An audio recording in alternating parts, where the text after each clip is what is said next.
Everyone. Welcome to this week's Facebook Live edition of Finding Your Unhappy, Unconventional Pathways to Mental Health and Happiness.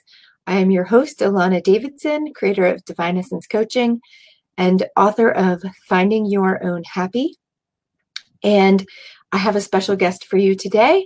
We are going to be talking about living free from narcissistic abuse. And I'm super looking forward to this conversation. But before we get started, I don't know about you, but some mornings I wake up and I just feel kind of funky. Do you ever wake up in the morning and you just kind of feel like funky, like what happened during the night? Because I feel weird. This morning I woke up feeling a little bit that way. And so what's your process when you wake up feeling funky and a little out of sorts? What's your process for bringing yourself back to a good feeling place, to being engaged and excited and happy about your day and ready to just show up and do what needs to be done and enjoy your life? I have several that I use and that I teach in my programs, but just today, let's just do a little energy clearing, grounding, whatever, to get us back to feeling a little bit funky. So everything is energy, right? Everything the scientists say that everything is energy. It's all energetic molecules. So your funk is energy. It's energy in your space. And what if you can adjust or shift your energy to make yourself feel better? So what I'm inclined to do today is just to clean out, it sounds funny, but just to clear my energy. So if you want to join me, just give yourself a brush off. Let's just clear up our energetic field. Like, I'm super sensitive to energy. When I hug someone, I can feel their heart energy, and I can tell if their heart chakra would muscle test weak or positive. And that's something I've developed over time doing my work, but I can feel it. So I feel like there's something a little bit weird in the back of my heart. So I'm just going to clear that out and just give it a try. Just brush off your energy and see if that makes you feel any better. Or maybe you woke up feeling great and you don't need to adjust your energy, but I know I felt a little bit funky and a little bit off today. So what's your process? If you want to comment about what you do to help you feel like ready for your day. A lot of people drink coffee. That's not my thing. But what else? What else do you do to help lift your spirits, get you started with a happy feeling sort of space in your day? I don't know about you, but that made me feel better. Definitely raised my energy up a little bit more. And so we're going to dive into our conversation with Missy here in just a minute. We love to have your comments and your thoughts and to include them in our conversation. I'll do my best to ask some questions. And if you want to put your responses in the chat box, and we'll try to incorporate them if you're here live. If you're here after the fact and you have a comment or a question, I will be checking back and I will fill in later on and try to answer them after the fact. So welcome here. Super glad you're here. And I'm going to bring on my guest, Missy, for our show. Missy is a good friend of mine and has helped me actually when I was going through a little bit having to do with a relationship that was rather confusing to me and I didn't quite understand. Missy had some really incredible insights for me and helped me just navigate through that difficult time. And I'm just pulling up her bio here so I can tell you a little bit more about her, besides being somebody that I like and that she's a good friend of mine. But I'm really excited to have this conversation with her. I really love her perspective. So she's an Access Consciousness bars practitioner, which is something that I also do. It's a hands-on body process that helps just clear away the energetic charges of your thoughts and release them from your space. And she says, a facilitator for change who anyone like more joy, ease, or ease in their lives. Right on. That's me too. Missy began her journey into consciousness after domestic violence attack in 2014. So she's no stranger to challenging and abusive relationships. She had a tremendous amount of trauma and PTSD after the incident, and she was fortunate enough to meet other bars practitioners, and after one session experienced the same level of joy she felt as a small child. Well, yes, bars can be that powerful. I can attest to that.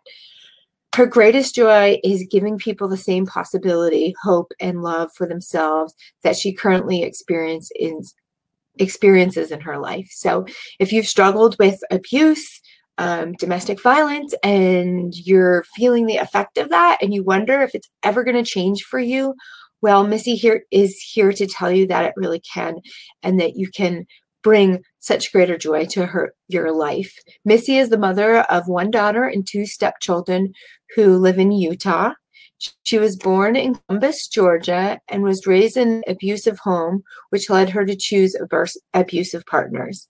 Some of you might recognize that the abuse that you experienced in your childhood or in your family of origin spills over into the relationships that you choose and how you engage with your romantic partners.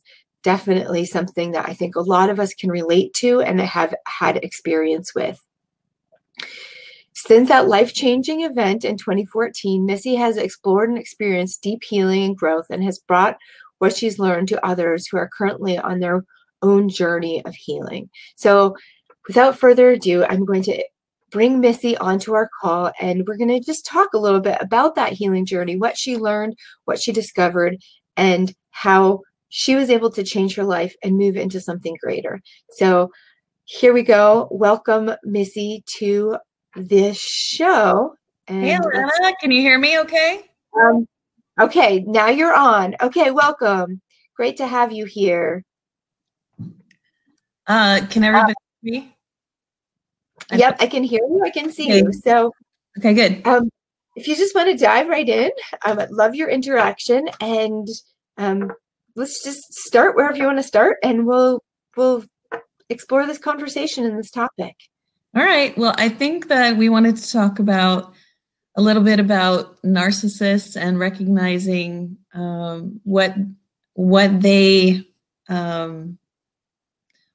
they are. And I have recognizing narcissists because my mom is a narcissist, and I just growing up around a narcissist, it seemed normal to me. So that of that. The whole abusive cycle of how narcissists operate seemed normal. And I just got out of a narcissistic and abusive relationship about 1.5 years ago. And I've been deliberately single for 1.5 years just to educate myself and make sure it doesn't ever happen again. And so I'm interested in helping other people recognize what that looks like, what that feels like. And it's definitely come to my attention that it's an addiction, like with my brain. Oh, interesting. Like the abuse seems normal, and it's also, even though it's triggering sadness and rage and anger within the person that's being abused, it seems normal because our brains are used to that type of abuse. So that normalizing, would you say that normalizing is sort of, my sense is, and I want to hear what your take is on this, but that normalizing is going back to our earliest relationship patterns, and that on a very sort of deep level, if that's what we experience to some degree in early life, it feels so familiar. And is part of that, would you say part of that like incredible familiarity to family dynamic is what keeps us sort of addicted or in that pattern of narcissistic abuse? Definitely, until you start to wake up to it and recognize it. And, for me, I had to come to like the experience of being physically abused before I thought, something isn't right here. Something is not right in my life, and feeling this despair and crying and just feeling sad all the time. And it wasn't until, like what you read, until I had my bars run, that I realized there was a different possibility for me. Right. So it's like all the stuff so as you're listening, you can think about in your own life, all the stuff that we sort of take as normal that maybe is actually not normal and not kind to us. Maybe it's abusive, and that we internalize. And it can be a little bit tricky to wake up to that. It's like, oh, it's just me. That my story, like not quite like Missy, but my story is I was always told that it was me. I was the one that had the problem, and everything else in my family was fine. And everyone else in my family was fine and normal. I was just the one that had the problem. Right. And so that's very narcissistic for people to say and point the finger at you. Right. And so that has the other term that shows up a lot, and maybe you can speak a little bit to this as well, and I want to hear just some of your explanation for the dynamics, but one of the things that I have experienced a lot is something called gaslighting, which is very common in a narcissistic relationship, which is that similar thing of, oh no, it's not, it's you. Like, you're the one that's the problem. So you're too sensitive. You're just overreacting. You remember it wrong, all that kind of stuff. So I mean, I know that maybe not everybody who is watching this really understands what it means to be in a narcissistic relationship, what those dynamics are, or maybe they've just taken it as normal. So I wonder if you can talk a little bit about what are those patterns? What are some of the dynamics that people should be looking out for, to maybe, if it's been normalized, that can alert them to say, wait a minute, this really is not normal. There's something wrong here. Or just to be aware when those things start to show up, what are some of the warning signs also? Well, I think when people are in your world are using blame, shame, guilt to manipulate you, and you start to realize that you're being manipulated. So it's like gaslighting. There's a movie called Gaslight, and you can watch the movie. You can look up, there's tons of videos on YouTube to educate yourself about what gaslighting is and what gaslighting feels like. But it's basically when somebody tries to make you think that what you are experiencing is wrong in some way. So if you're constantly being made wrong or made to feel like you're wrong in some way, then you're probably experiencing some form of gaslighting. And if you wake up every day, and let's say you're in a partnership like I was, for the last 5 years, and you wake up every day thinking to yourself, I just want this day to go smoothly. I don't want us to fight. I don't want him to get upset. And you're the one that's trying to make everything peaceful. Like, that's how I grew up in my family, was the peacemaker. It was normal to me. That's what I thought my role was. And it takes a lot of energy to be in a relationship like that. And just the best way that I can describe it is, if you feel like you're constantly wrong, you're probably not in the right place, because you just have to realize you're not wrong.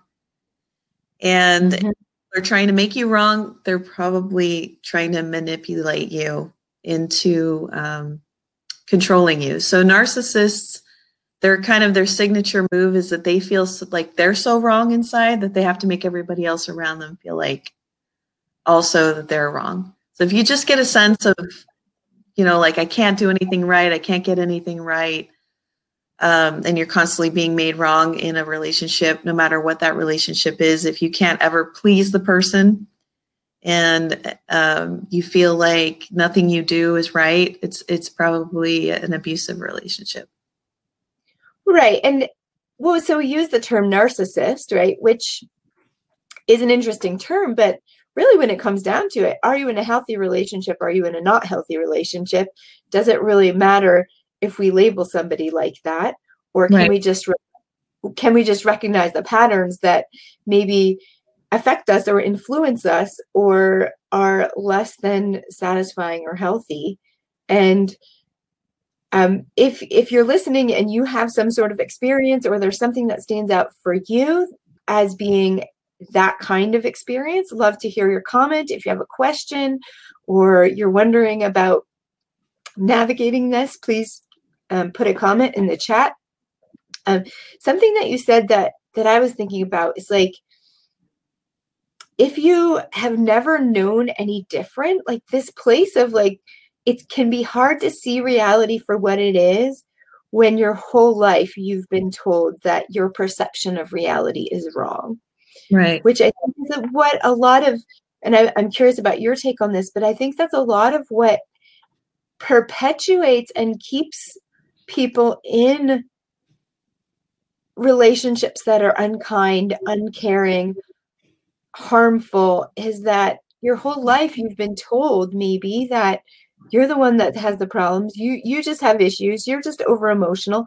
And I know for me, there's a place that I would go into to say like, well, maybe it is. Maybe I do have issues that I need to look at. And if you're watching this, I imagine you're also like a very self-reflective person. You're somebody that cares a lot about being a good person, about doing your work, not spewing on other people. There's a few questions that I've seen come up in sort of the realm of social media and in conversations around this. And one is like, how do I know that I'm not being the abusive person? And then another one that I read this morning that I thought maybe we could talk about is like, if I'm an empath, if I'm a sensitive person and I'm so good at reading energies, then how come I keep attracting these narcissistic relationships? So let's start with the first one, which is, oh, but man, it just escaped my mind. What was I saying? You were saying that if you grow up that way and you're constantly being taught that, yeah, like what we were saying, that you're wrong and you're the one that has the problem, then your brain is patterned to think in that way. And the question was going into that self-doubt of how can I tell if I'm not actually the one that is being abusive or gaslighting the other person? Because that has been a real question for me in experiences where I was being gaslighted and discredited, and I was sort of blamed for everything.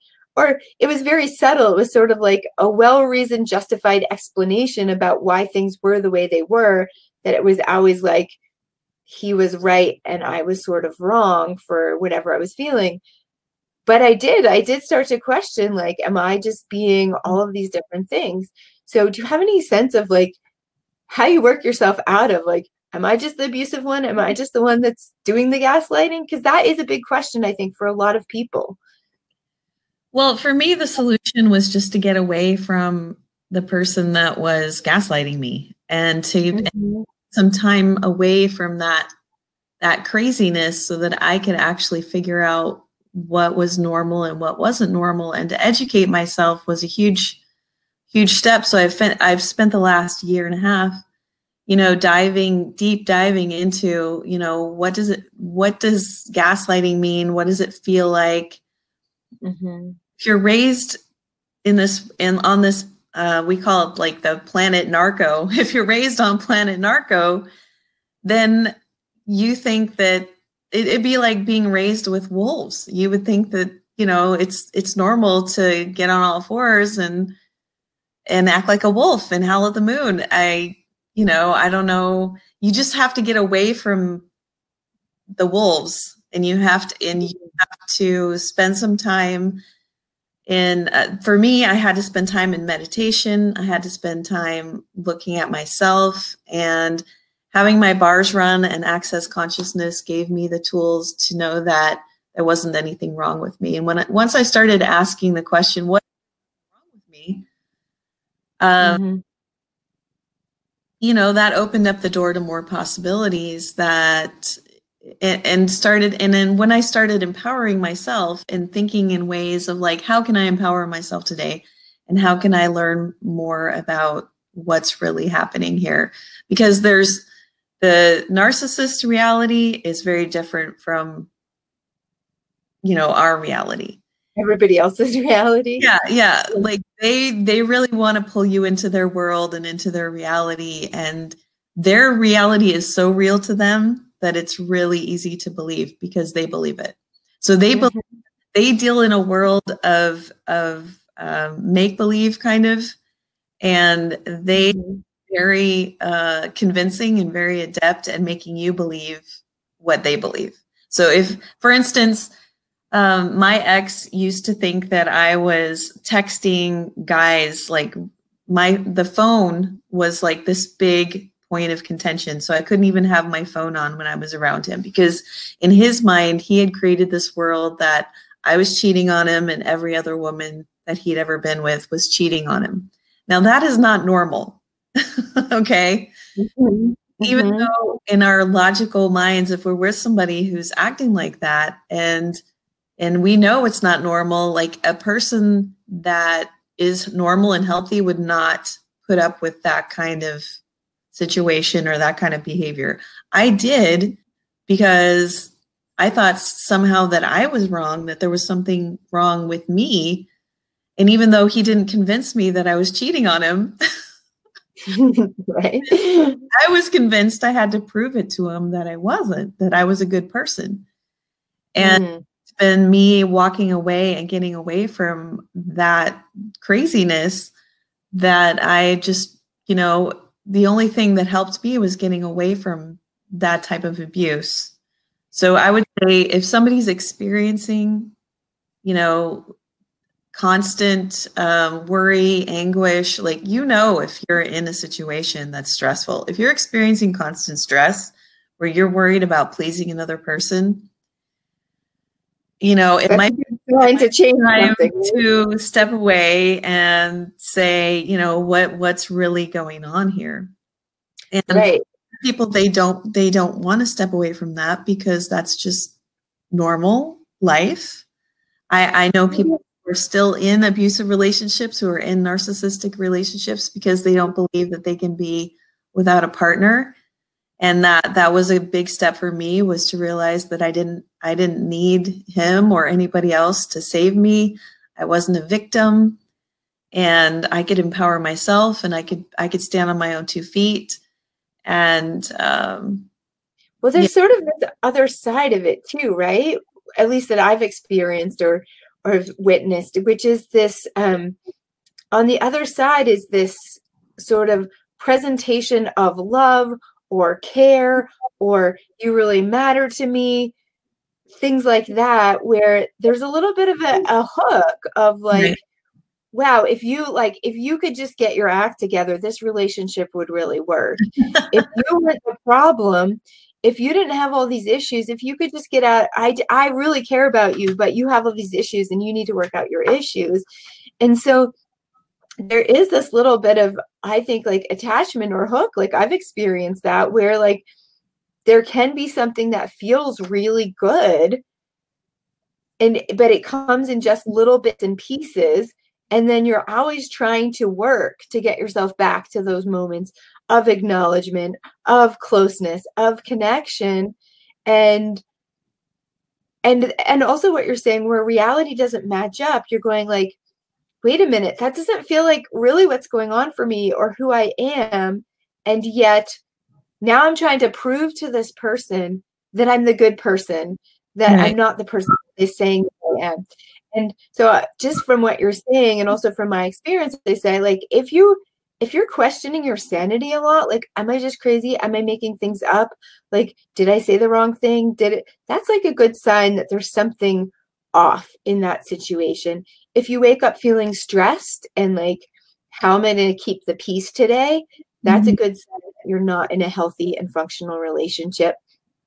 And just going back, I think a lot of folks who have grown up sort of maybe wondering if they're crazy, like if you have that thought throughout your life in your childhood, am I just crazy? Is there just something wrong with me?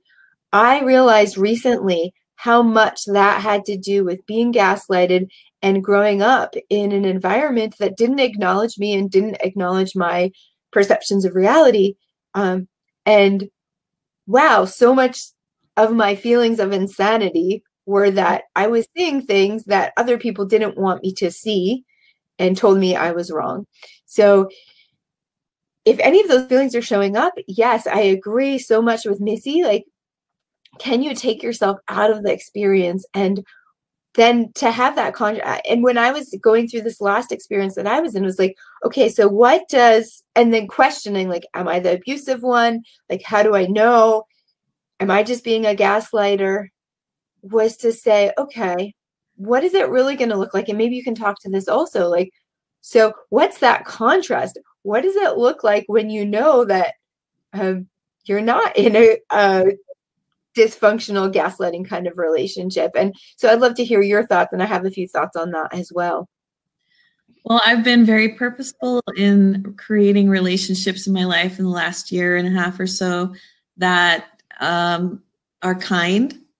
And so if someone is not kind, or if I'm feeling really uncomfortable around them, it doesn't matter if it's like a work relationship, a friendship relationship, any kind of relationship. If I don't feel like the person's honoring me and respecting me, I quickly exit, the relationship.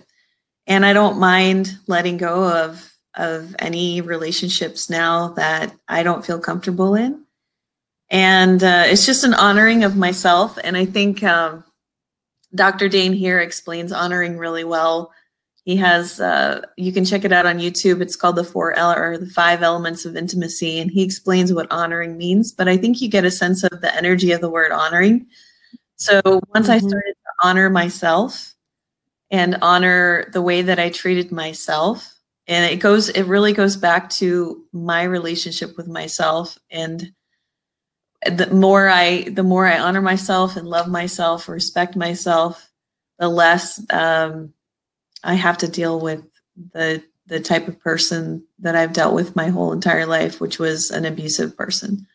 So it really becomes a situation where I'm now 51 years old, and I get to choose who's in my life. And if I choose somebody who's abusive to me, I'm just abusing myself.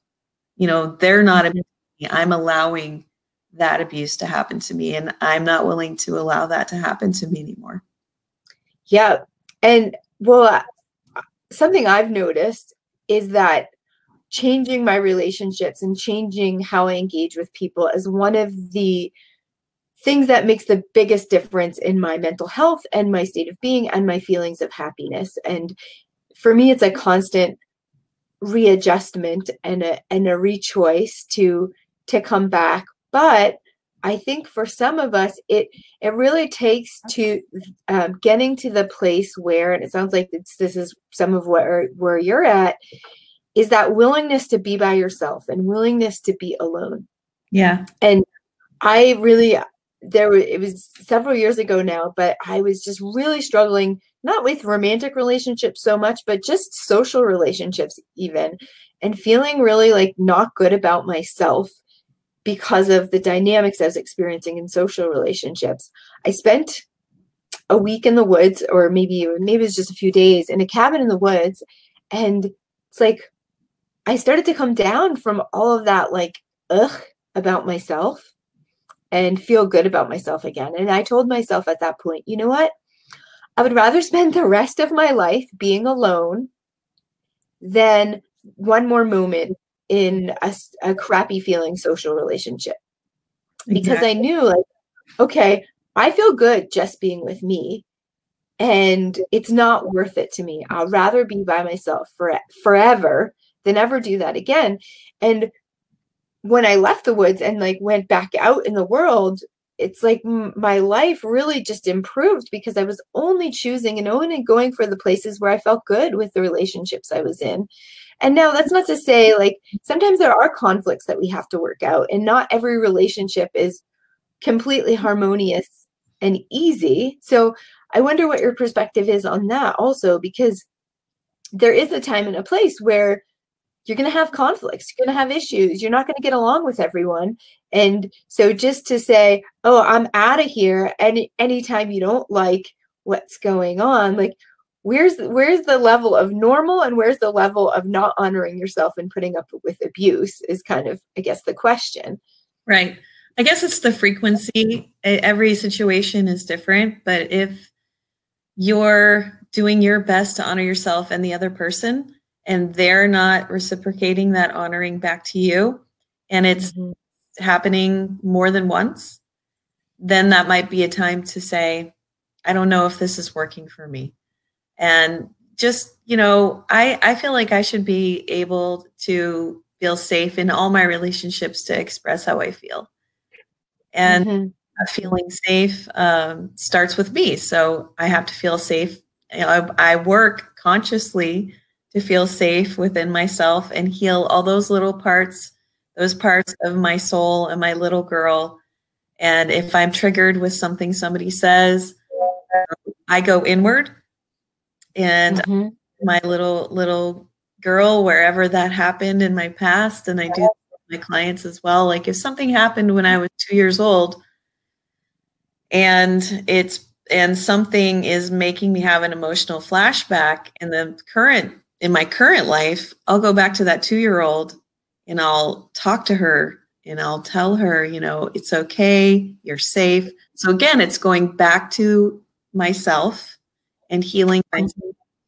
And every opportunity, every interaction that we have that's not so smooth, for me is an opportunity for me to heal. So it's coming up to heal.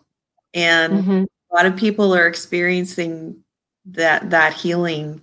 I talk to a lot of people that are experiencing the same types of things that I am. And I used to be really ashamed of my past relationships, the abuse and all of that kind of stuff. And still until I started talking to people and finding out, hey, I'm not the only one that's been experiencing this, because this type of narcissistic abuse or abusive energy has been really present in, like in the time that I've been born until now. In the last 50 years, it's been very present. And like, look at our president, he's showing us, I think what a narcissist is all about. And, it's very, with cell phones and the internet and Facebook. I mean, Facebook itself is like, a playground for narcissists. So, but I think you said sort of in answering that question of like, how do you know what's like the normal range of conflict or a challenge versus not honoring yourself, is that place of like, how is the other person showing up when there's an issue, and like, are they also willing to look at it and to explore it with you and have a conversation?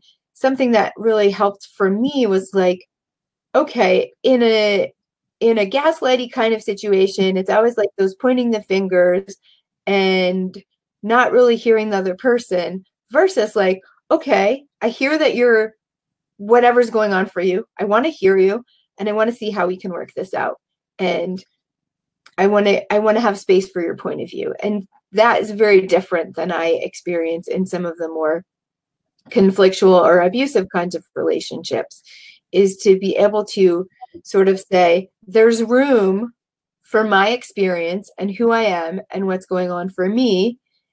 And we might not always agree, we might not always get along, but there's a space to sort of hear people's differences and hear people's different point of views. I actually have a question that I want to answer from the comment. Somebody was asking, can you explain having your bars run for those of us who aren't familiar? I did talk a little bit about it in my introduction, but do you want to give a stab at talking about what bars are and what that is? Yeah, and I'm always amazed that people haven't heard of this, and it's access consciousness bars. There's if you want to, you can post a link. There's a great video on YouTube. It's called What Are Access Bars? I think I have a page actually on my website with some of those videos. So I will link it in the comments below. If you're wondering what the bars are, I do have a little bit of explanation with some of those videos so that you can get a sense.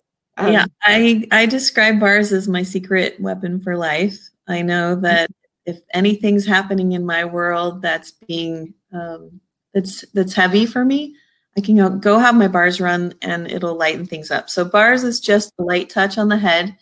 The person will sit down in a chair, maybe a recliner, or lay down on a massage table, and the practitioner will put their hands on the person's head.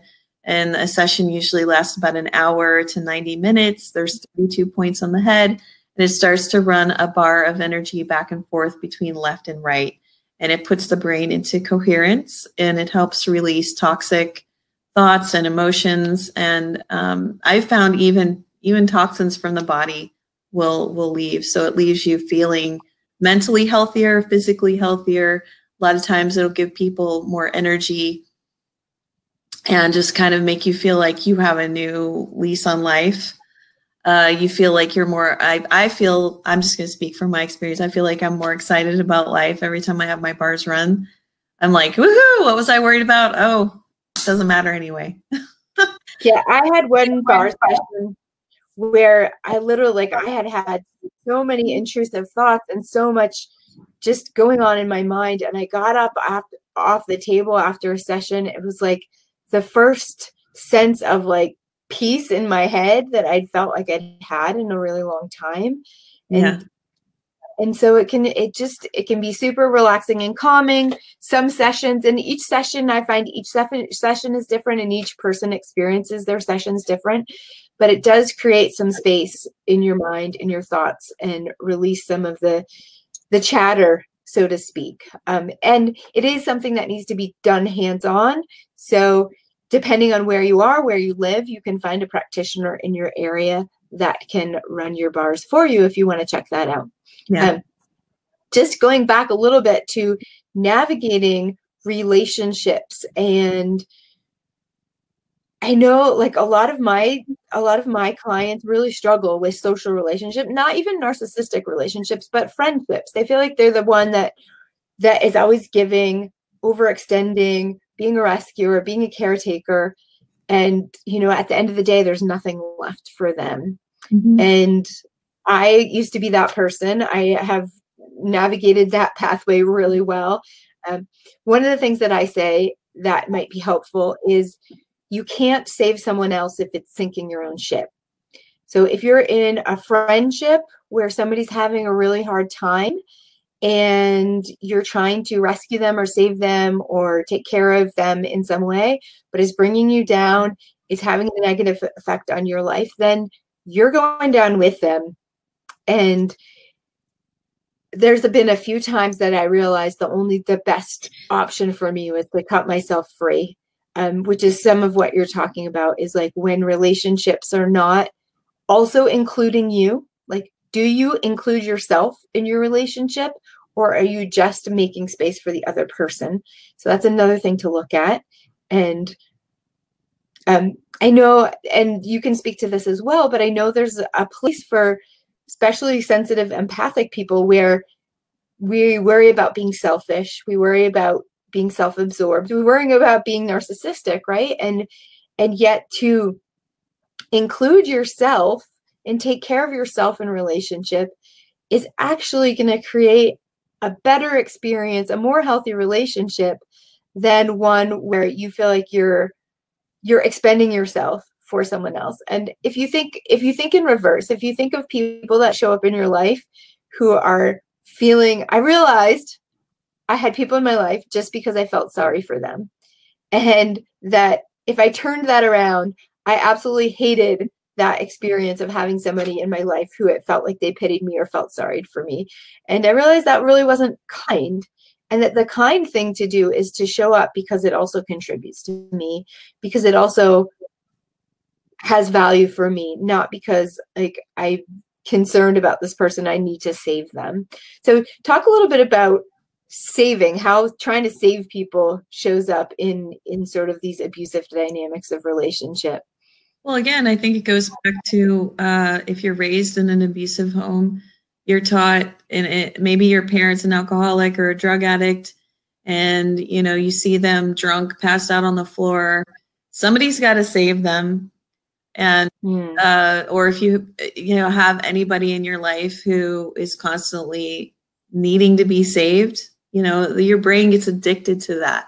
Your brain gets addicted to being in rescuer mode, and you think that's your job and you're going to die or be of no value to the world if you don't keep doing that job.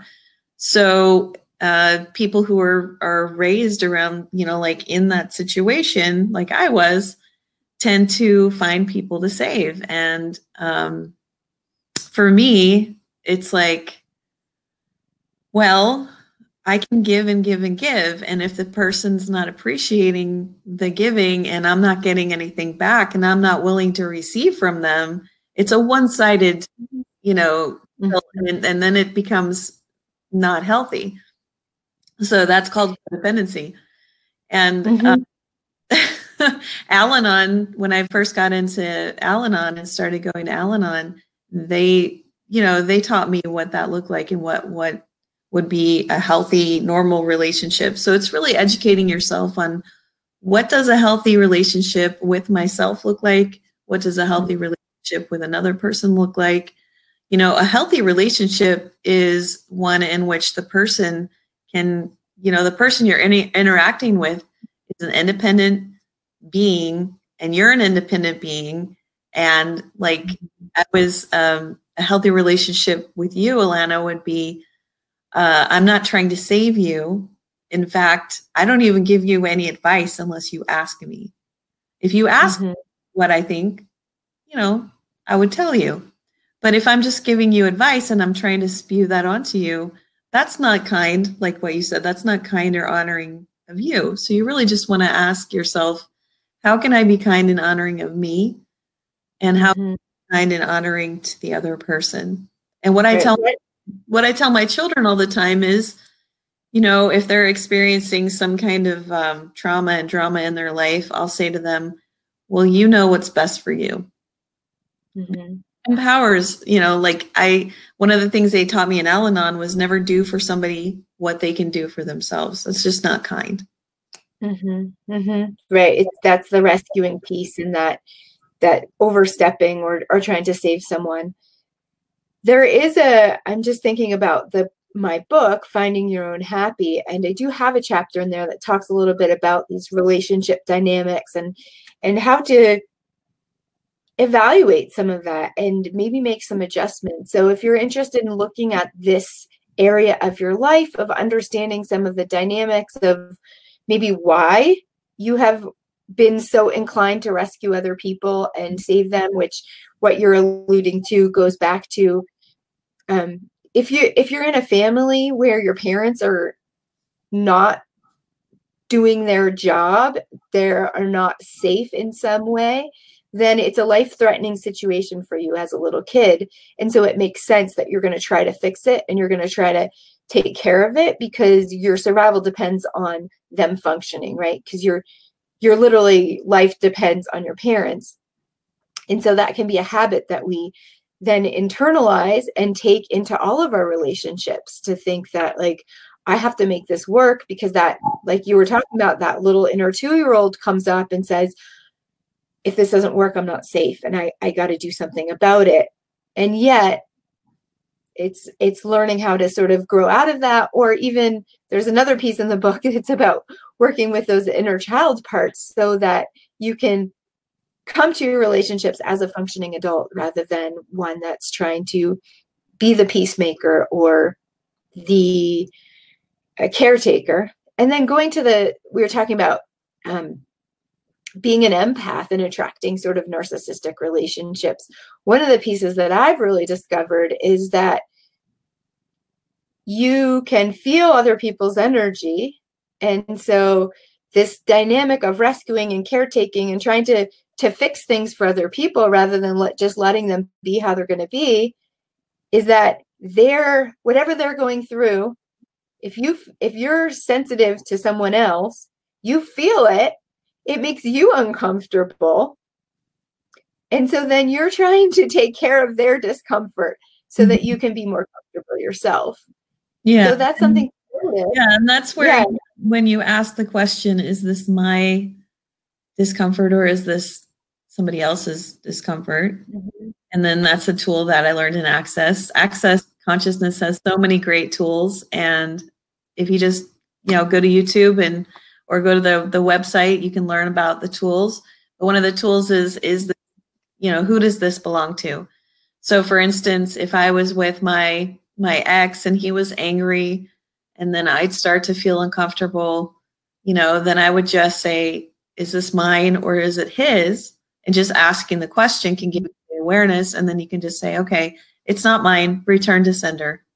And that which really helps give you some relief. Yeah, and which I also talk about in my book a lot, is how to separate out your energy from everyone else's energy, to know what's yours, to know what's true for you, and then to start to know how to navigate that. So if you are uncomfortable with someone else, like, how can you still be in their space and not feel like you have to do anything to fix it? Or maybe sometimes you choose not to be in that person's space because it is uncomfortable for you. But to learn all those subtle differences.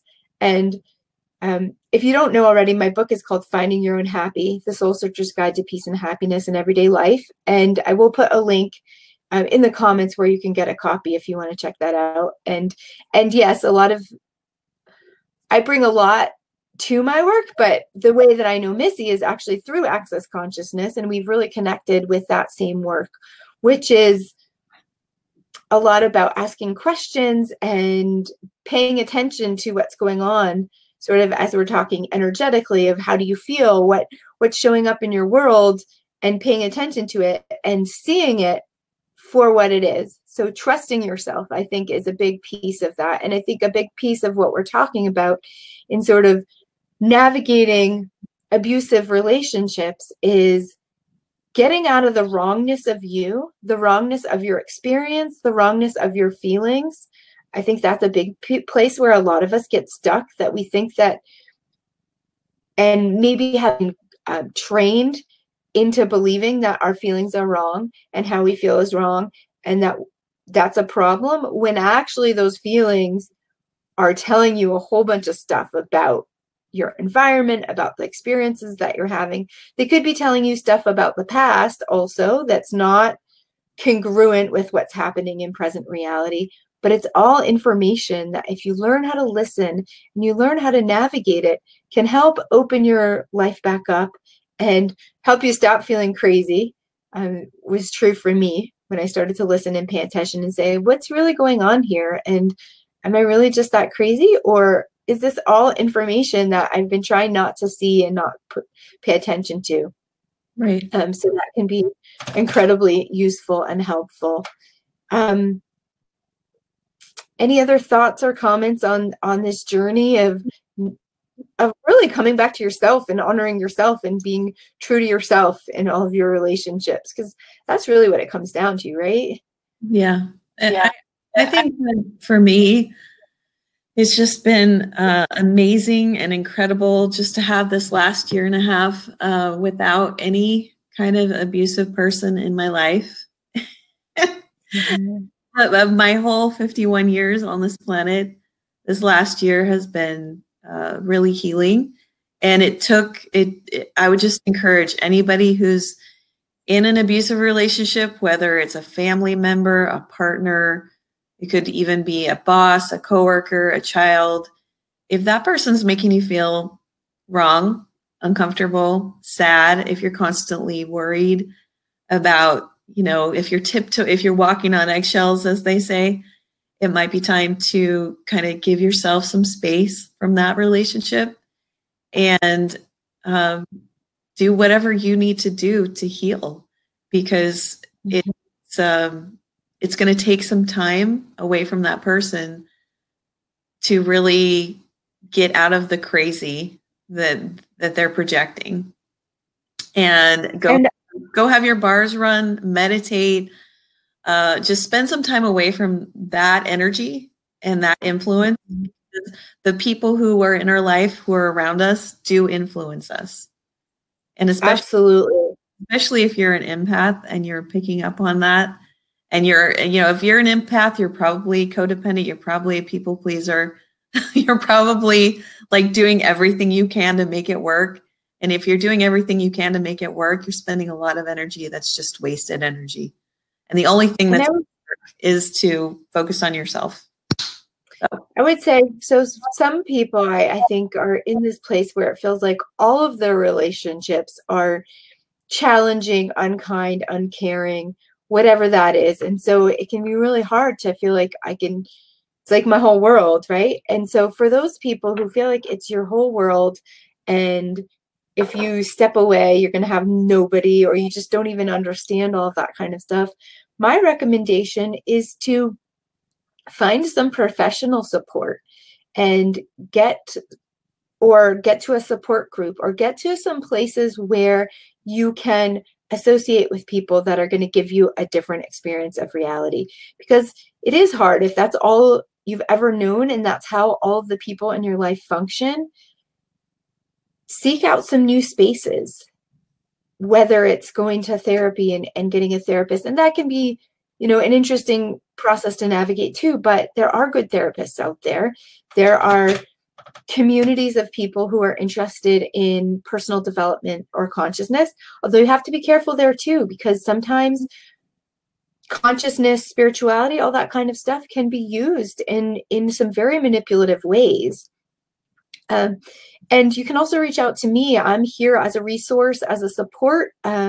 This is part of my work, is helping people reclaim themselves, understand their energetic experience, understand how to navigate some of this tricky territory. Is this mine? Is this not? What's really going on here? Am I the crazy one? Read my book, Finding Your Own Happy. That will give you a whole bunch of tools to work with. Get your bars run. Find someone. Missy is in Georgia, so if you're anybody watching in Georgia, Missy is available for bars, and just whatever it takes to get you to be in a different place, to have a different experience. Sometimes you have to make that demand in your life to say, okay, whatever it takes. Like I said, okay, I'll spend the rest of my life alone, but I'm not doing this anymore, and this has to change. Yeah. And then in my book, there is an exercise that I walk you through which helps you evaluate, because sometimes maybe it's just all mixed up and confusing and you don't even know where to start. But there's an exercise in there where I ask you some questions and you do some writing, and you start to look at and evaluate who are the people in your life, how do they impact you, and what can you adjust. And honestly, I really, like Missy was saying, we're affected by the people in our lives. And pretty much every success book that I read talks about how the people you surround yourself with have the biggest influence on what you achieve in your life, who you become. I really believe that adjusting your relationships and shifting your relationships is one of the fastest and most effective things you can do to change your experience of your mental health and your happiness. Mm-hmm. And then when you look at that and you shift that, it has an immediate dynamic positive influence on your state of being. So I really encourage you, if that's an area of struggle for you, it's really worth looking at, really worth shifting, because it can be, I mean, even in a week, sometimes, like, I will go down these paths, where I'll get in old patterns, and then I'll say, wait a minute, and I'll look at the relationships and how I'm engaging with people and adjust. And within a matter of days or a week, I feel very different about my life, very different about myself, very much happier, just by making those little adjustments. So I would say that's one of the first things to look at when you're really struggling, is how do you adjust yourself to have more supportive, caring, nurturing, positive relationships in your life. Yeah. It's like picking out a pair of comfortable shoes. Yeah. Like, if you're walking around in shoes all day that are giving you blisters, it might be time to get some new shoes. Get some new shoes. Yes, exactly. That is a great analogy and sort of a great place to leave the call. Thank you all for tuning in. If you have further questions, we'll be checking the comments and happy to answer anything that you have. There will be a few resources down in the comment section for you, including about the bars. And I will be here again. I'm here every week. My show time is shifting, so this is the last morning show. Next week, I will be here on Tuesday evening, which will be 7:30 Mountain Time and 9:30 Eastern Time, and wherever else your time zone is. That just happens to be my time zone and the time zone where I have a lot of connections. And again, every week we have a conversation about unusual pathways toward mental health and happiness, things that maybe are outside of the box, not what you're going to find in sort of mainstream approaches to how to deal with your mental health, how to deal with your happiness, that can really make a difference. So I have some great guests coming up in the next couple of weeks, and I'll be sharing more about that. But I do believe there's somewhere that you can click to get notified when I go live. So if you want to follow and keep up with my show going forward, definitely do that. Unfortunately, I can't tell you what that is. I'm not sure because I'm on this end, not on that end. But that's something to check out. Again, check out my book, Finding Your Own Happy.